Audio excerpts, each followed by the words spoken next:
نحمده ونصلي على رسوله الكريم أما بعد فقد قال الله تبارك وتعالى في القرآن المجيد والفرقان الحميد فأعوذ بالله من الشيطان الرجيم بسم الله الرحمن الرحيم الشيطان يعدكم الفقر ويأمركم بالفحشاء والله يعدكم مغفرة منه وفضلا والله واسع عليم بسم الله الرحمن الرحيم وما أنفقتم من شيء فهو يخلفه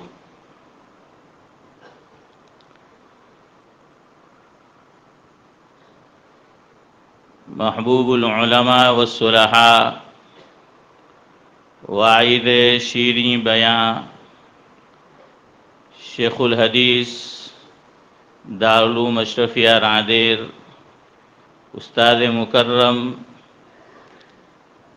حضرت قاری رشید احمد صاحب اجمیری دامت برکاتہم العالیہ اور میرے رفیق مکرم حضرت مولانا مفتی آصف بلبلیہ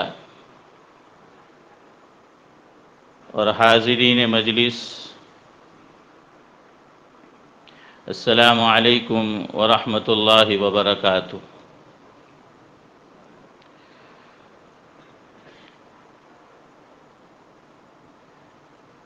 جیسا کہ آپ نے سنا کہ رفیق مکرم نے دعوت پیش کی کہ میں آج کی اس مبارک مجلس میں حاضری لگاؤں اور انگلی کٹا کے شہیدوں میں نام لکھوا لوں۔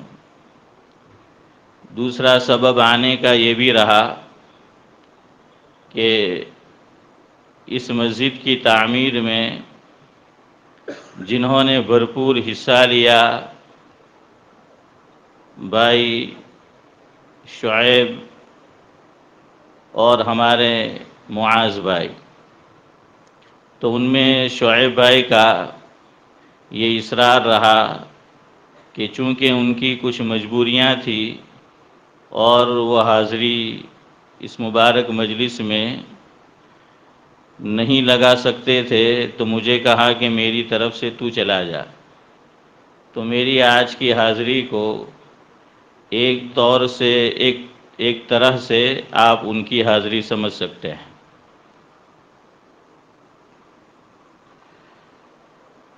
گفتگو یہاں سے شروع کرتا ہوں۔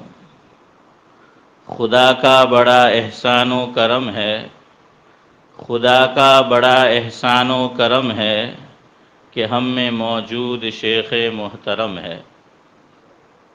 رہے سایہ ان کا ہم پر تا دیر سلامت، رہے سایہ ان کا ہم پر تا دیر سلامت، سلام کی دعا یہی ہر گھڑی ہر دم ہے۔ اور اس مسجد کی تعمیر میں جنہوں نے رات دن ایک کر دیے، اپنا راحت و آرام جنہوں نے قربان کر دیا، جس سے میری مراد رفیق مکرم حضرت مولانا مفتی آصف صاحب ہے، تو یہ شعر ان کی نظر ہے کہ مفتی آصف جن کا نام ہے، مفتی آصف جن کا نام ہے، کرتے بڑی لگن سے ملی کام ہے، کرتے اس کی خاطر قربان اپنا راحت و آرام ہے۔ اور شعیب بھائی اور معاذ بھائی جن کا حصہ رہا مسجد کی تعمیر میں، تو ان کے لیے یہ لکھا ہے کہ ہو چکا مکمل مسجد کا کام ہے، ہو چکا مکمل مسجد کا کام ہے، بڑے خوش نظر آ رہے بھائی شعیب و معاذ ہے۔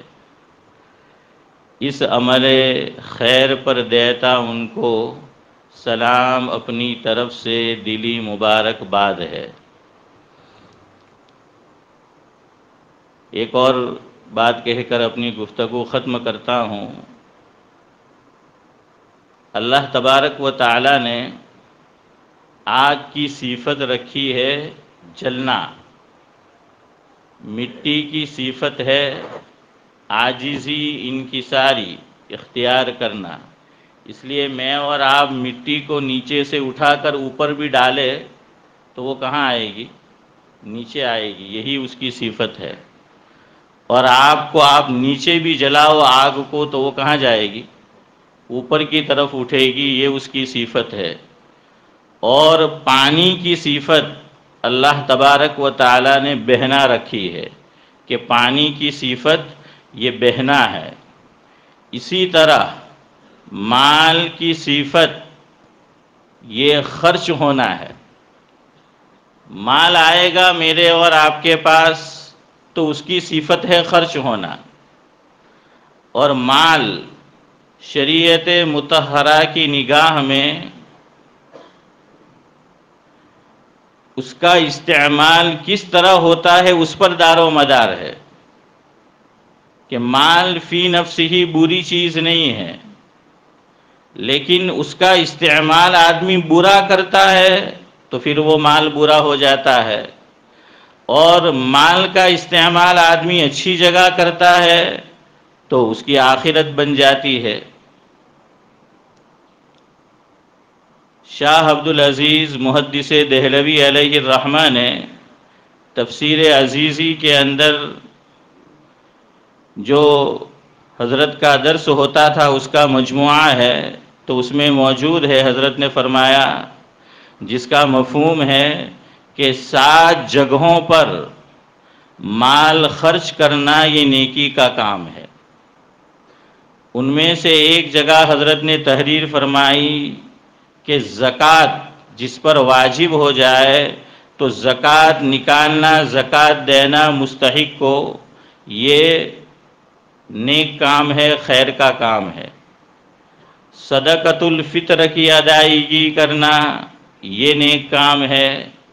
اسی طرح نفلی صدقہ دینا یہ نیک کام ہے.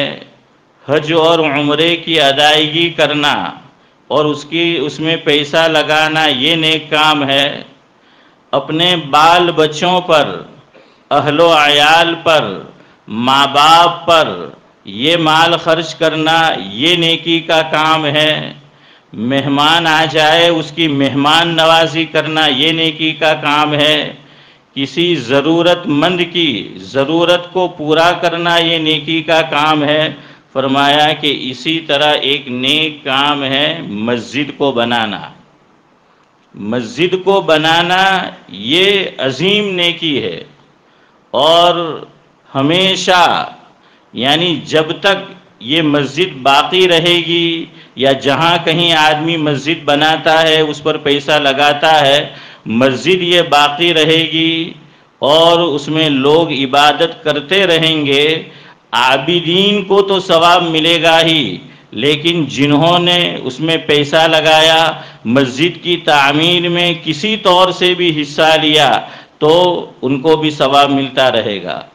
مسجد کے لیے مال خرچ کرنے والے تو ایک وقت پر دنیا سے چلے جائیں گے، لیکن یہ نیکی ان کے نامہ اعمال کے اندر لکھی جاتی رہے گی.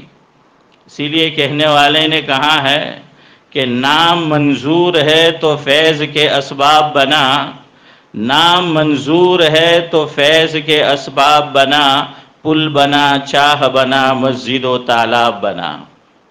تو اس سے آخرت میں تو آدمی کو اجر ملنے ہی ملنے والا ہے، لیکن دنیا کے اندر بھی اللہ تبارک و تعالی اسے عزتوں سے سرفراز کرتے ہیں کہ لوگ ان کو عزت کی، احترام کی اور قدر کی نگاہ سے دیکھتے ہیں. تو بہرحال جنہوں نے بھی جیسا کہ رفیق مکرم نے نام گنوایا اور بطور خاص معاذ بھائی اور شعیب بھائی، اللہ تبارک و تعالی انہوں نے جو یہ مال لگایا اس کے اندر اس کو قبول فرمائے. جتنی بشارتیں مسجد کے لیے کام لگانے پر حضرت نبی کریم صلی اللہ علیہ وسلم نے بیان فرمائی ہے وہ اللہ تبارک و تعالی ان کے لیے مقدر فرمائے. ان کے روزگار میں اللہ تبارک و تعالی خوب برکت نصیب فرمائے. ان کی زندگی میں اللہ تبارک و تعالی ان کے نیک اعمال میں ایمان اور عافیت کے ساتھ خوب برکت و نصیب فرمائے. رفیق مکرم نے اس کی جو دیکھ بھال کی تو اس طرح کے آدمی کام کرتا ہے یہ صرف آخرت کے لیے کرتا ہے۔ اس پر مجھے یاد آیا اس کے دو فائدے ہوتے ہیں۔ حکیم الامت حضرت مولانا اشرف علی صاحب تھانوی رحمۃ اللہ علیہ نے تفسیر بیان القرآن لکھی، تو ایک انگریز نے حضرت سے پوچھا کہ آپ نے اتنا بڑا علمی کارنامہ انجام دیا تو کتنے پیسے آپ کو ملے؟ حضرت نے فرمایا 1 روپیہ بھی نہیں ملا۔ تو اسے بڑا تعجب ہوا کہ اتنا بڑا علمی کام کیا 1 روپیہ بھی نہیں۔ تو اس نے سوال کیا کہ پھر آپ نے یہ کام کیا کیوں؟ تو حضرت تھانوی رحمۃ اللہ علیہ نے فرمایا کہ 2 وجہ سے۔ ایک تو ہمارا ایمان آخرت پر ہے کہ اس زندگی کے بعد دوسری زندگی بھی ہے جو فنا ہونے والی نہیں ہے، تو مجھے اللہ تبارک و تعالی اس کتاب کے لکھنے پر، قرآن کریم کی تفسیر لکھنے پر اخروی انعامات سے نوازے گا۔ اور دنیا کا میرا فائدہ یہ ہے کہ میں جب کسی مسلمان بھائی کو دیکھوں گا کہ وہ میری تفسیر کا مطالعہ کرتا ہے، اس کو پڑھ رہا ہے، اس سے فائدہ اٹھا رہا ہے، تو اس سے مجھے دلی فرحت اور خوشی محسوس ہوگی۔ تو رفیق مکرم نے بھی یہ کام اسی لیے کیا ہے کہ بھئی ایک تو اہل بستی وہ مسجد ان کے یہاں نئی تعمیر ہو جائے، وہ خوش ہوں گے، ان کا دل خوش ہوگا، اور مومن کا دل خوش کرنا یہ بھی نیکی ہے، تو یقیناً ایک مقصد ان کا یہ بھی رہا ہوگا حضرت تھانوی رحمۃ اللہ علیہ نے جیسے فرمایا اس طرح۔ اور دوسرا اخروی طور پر تو ہم جانتے ہی ہے اللہ تبارک و تعالی دارین میں ان کو اس کا بہترین صلہ نصیب فرمائے۔ ایک ایسی ہی مجلس تھی جس میں حضرات شیخین یعنی فقیہ العصر سید السادات حضرت مولانا مفتی سید عبدالرحیم صاحب لاجپوری نور اللہ مرکزہ اور برکت العصر استاد مکرم کے والد مرحوم جن سے ہم سب واقف ہے فخر گجرات شیخ اجمیری رحمۃ اللہ علیہ نور اللہ مرکزہ وہ موجود تھے، اور اس میں خطیب الامت حضرت مولانا ابرار احمد صاحب دلیوی رحمۃ اللہ علیہ بھی موجود تھے۔ حضرت نے اس مجلس کے اندر ایک شعر حضرات شیخین کی نظر کیا تھا، تو میں آج استاد محترم کی نظر وہ شعر کرتے ہوئے اپنی گفتگو ختم کرتا ہوں۔ حضرت مولانا ابرار احمد صاحب دلیوی رحمۃ اللہ علیہ نے اس موقع پر یہ شعر پڑھا تھا، جب میں شعر ختم کروں تو میں بھی اور آپ بھی اس پہ آمین کہہ دیں کہ دور میں ساغر رہے، دور میں ساغر رہے، گردش میں پیمانہ رہے، دور میں ساغر رہے، گردش میں پیمانہ رہے، ہم میں کشوں کے سروں پہ پیر میں خانہ رہے۔ آمین۔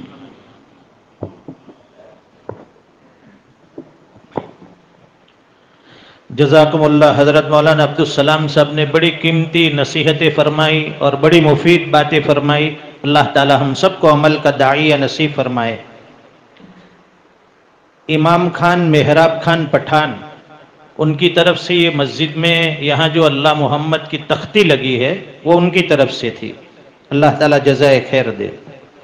اور اخیر میں ہم یہ مسجد کے اطراف میں جتنے بھی مکانات آباد ہے یہاں کے باشندوں سے یا گاؤں کے جتنے بھی افراد ہیں ان سے بڑے ادب سے معذرت اور معافی کے خواستگار ہیں کہ مسجد کی تعمیر کے اندر سامان کے لانے لے جانے میں، گاڑیوں کی آمد و رفت میں ہمارے کنٹریکٹر، ہمارے لیبر، ہمارے مزدور، ہمارے مسجد کے مصلی یا ٹرسٹی حضرات یا مجھ سے کسی بھی طرح کی ادنا سی بھی تکلیف پہنچی ہو یا اذیت پہنچی ہو تو سچے دل سے معافی کے خواستگار ہیں۔ جو بڑے ہیں وہ مجھے چھوٹا بھائی سمجھ کر، چھوٹے ہیں بڑا بھائی سمجھ کر دامن عفو میں جگا دے، اور ہمارے جتنے بھی کارکنان تھے کام کرنے والے سب کی طرف سے آپ لوگوں کو جو بھی تکلیف ہو تو دل کی گہرائیوں سے معافی دے، معاف فرمائیں گے انشاءاللہ۔ اللہ تعالیٰ آج کے اجلاس کو بے حد قبول فرمائے۔ اخیر میں شیخ محترم امیر شریعت حضرت اقدس قاری رشید احمد اجمیری دامت برکاتہم العالیہ سے بڑے ادب سے درخواست کروں گا کہ حضرت تشریف لائے اپنے قیمتی پند و نصائح سے سامعین کو مستفیض فرمائیں اور اخیر میں